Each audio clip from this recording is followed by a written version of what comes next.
Serious. What is a seemingly harmless parenting mistake that will majorly fuck a child later in life? Before we begin with the first story, please hit that subscribe button and ring the notification bell to stay updated with us. Number 20.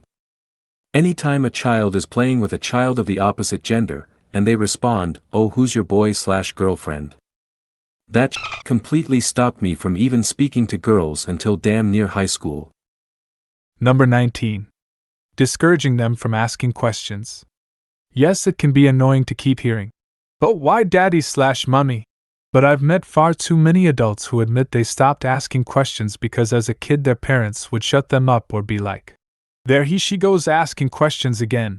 Inquisitive minds need that fostered. Number 18. Never showing up for events. I remember my parents didn't come to most of my chorus concerts. It really sucked to see my classmates' families cheer them on while my parents were absent. I brought home one of my chorus program papers to show my parents, and I found it in the trash the next day. I was sad because I wanted to keep it, but seeing it in the trash, I didn't want it anymore. Edit, I love my parents, and I don't blame them for not showing up. They are small business owners, and it was hard for them to find people who could work for them whenever I had concerts or anything. It still hurts though. Second edit. Also, my mom is a clean freak, she'll discard or move any stray papers lying around. She probably didn't think much of it, she might not have even realized what it was, she can't read English that well, it's her third language. After I told her, she apologized to me, so it's okay. I thought I should add that my little sister and grandma would come to them, but my relationship with my grandma isn't great. It's just not the same as having your parents there, if that makes sense. Number 17.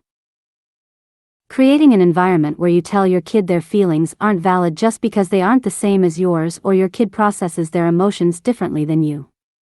Angrily telling your kid they are too sensitive/dramatic/theatrical/hormonal/etc. is just going to mess your kid up and encourage them to bottle emotions up to avoid upsetting you, and is going to lead to major communication issues.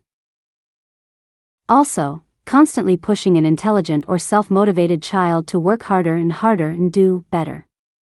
You're setting your kid up to be a perfectionist, which can be incredibly damaging to his or her mental health in the long run. Number 16. Not having them do chores. My parents pushed me to be academic, so doted on me hand and foot as a kid to make more room for study. When you're too young and stupid to know any better, you think it's a blessing. When I moved out to uni, I didn't really know how to clean, when to clean, what to clean with, how to wash clothes, how to get them dry, etc. The only thing I could do was cook and binge drink. That's no way to bring up a kid, and it's a steep learning curve doing all that stuff for the first time in your early 20s. It sounds like a super lame answer, but make sure every kid does their fair share of chores. Number 15. Never say sorry to your kids. My mom only just recently started telling me sorry when she gets worked up. It's built up such a resentment for her over the years, and I also have trouble saying sorry myself because of it. Tell your kid sorry, especially if you overreact to something they did. Number 14. Not following through with your promises. If you told your child you were buying ice cream tomorrow in the hopes that they'd forget, and the next day when they ask you tell them no, they'll see you as unreliable. Ice cream is just the first thing that came to my mind. I'm sure someone else can explain better what I'm trying to say here without sounding so ridiculous. Number 13. Pretty much telling you that whatever activity that you enjoy doing is annoying or dumb. I used to love to sing. I was in the chorus and would play my favorite songs over and over to learn the words. Not only did my sisters tease me for it, but my parents told me to shut up constantly. So I stopped singing. I must have been terrible, right? I sing when I'm alone or jokingly with some friends. What really broke me was when I went to visit everyone for the holidays, and my sister said that she was surprised I never pursued singing since I seemed to love it so much when I was younger. I nearly started crying, and had to bite my tongue so I wouldn't scream at her for being one of the reasons I stopped. It's always funny for the ones doing the teasing, but it actually hurts the ones being teased, especially when it's coming from people who are supposed to love you. Number 12. I grew up in a very strict Asian household. My parents were very strict on the "never wake us up" policy. To this day I get very anxious and refuse to wake people up, in fear of being yelled at and locked in a closet. I'm 22 years old. Jesus. Locking kids in a closet is cruelty. Number 11.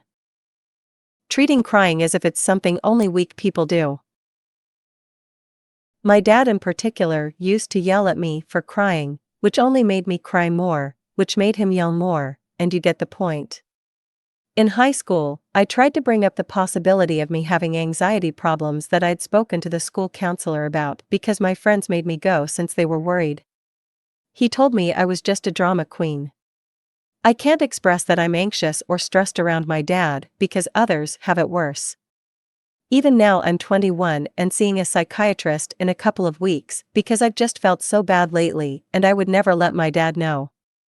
I think I'd rather die than my dad know I've been seeing a psychiatrist and discussing the possibility of me having OCD with said psychiatrist, which does explain a lot and is actually kind of comforting for me to know, because he'd get so mad at me for being weak. Number 10. I have a few. First, thinking that whenever they open their mouth they're going to lie to you.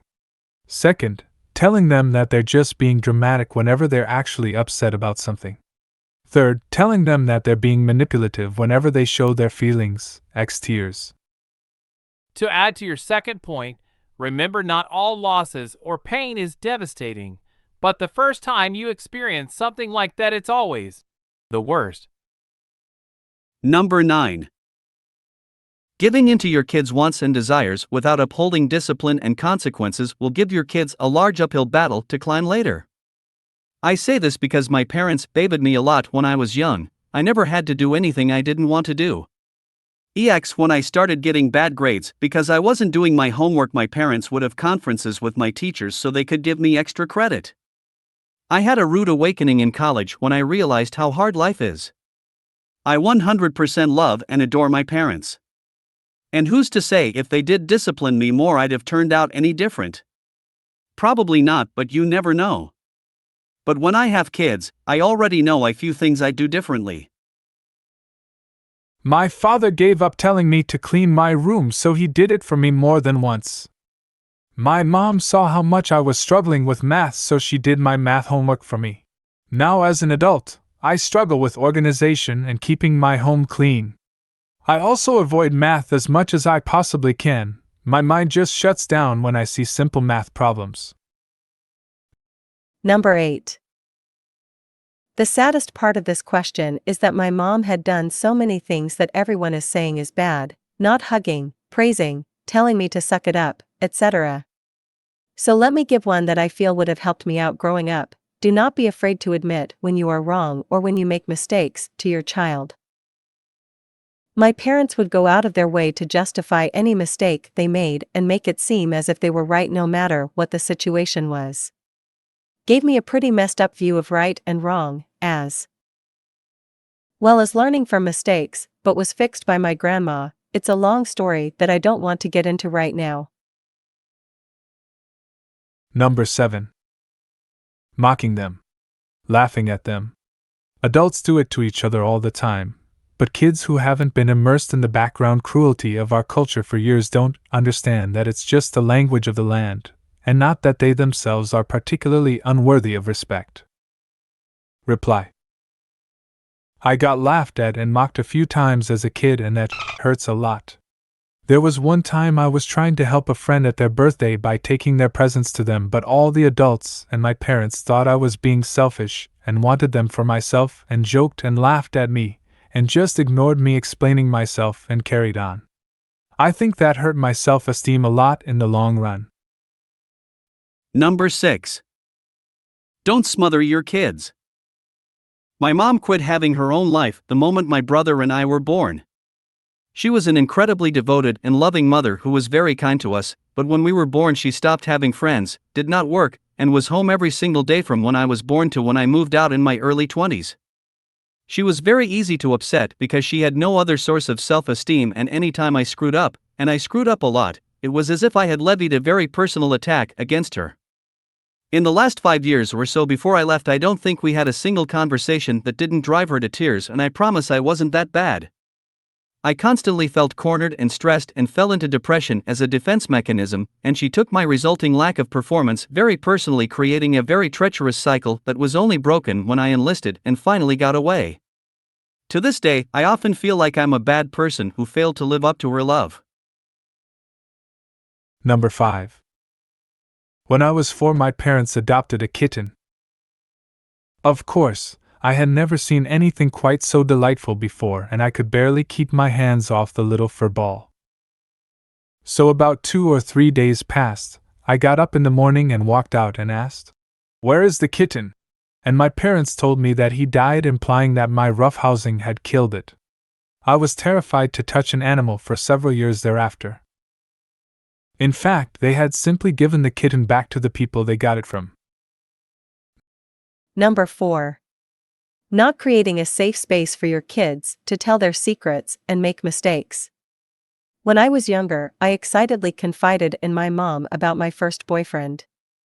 But instead of calmly talking me through this, she immediately brought my dad into the conversation, and they both yelled at me and forced me to break up with him. Reply: My parents sat me down at the kitchen table and forced me to write a letter to my boyfriend and tell him that I didn't want to see him anymore. I cried the entire time. After I was done, they posted pictures of the letter all over Facebook and acted like it was so cute. Dude, I was 5 and I liked this teacher, like kids do, told my parents, and they laughed and made jokes about it to the point where my aunts and cousins knew about it, and they still bring it up sometimes up till now. And they wonder why I don't talk as much as I did when I was a kid. Number 3. I feel like most of these responses fall under seemingly harmful. A seemingly harmless mistake is rewarding your child with something when they do something they already enjoy. Take, for example, reading. If a child just enjoys reading, let the child read without giving any reward. Once you start rewarding the child for that act, their intrinsic motivation gets replaced. It's called the overjustification effect. Number 2. Not congratulating your child when they achieve something. A friend of mine never got any praise from his parents growing up. Always felt that he wasn't good enough. Show the child that their hard work doesn't go unnoticed. Number 1. I found that when my parents teased me about stuff I was uncomfortable with, it made me tell them less later in life. I have a good relationship with my parents, but I don't tell them lots about my life because it's easier if they don't know/tease about it. Thank you for watching. If you like to watch more of these videos, please leave a thumbs up, comments, subscribe. And don't forget to share to your friends and family. I'll see you in the next video.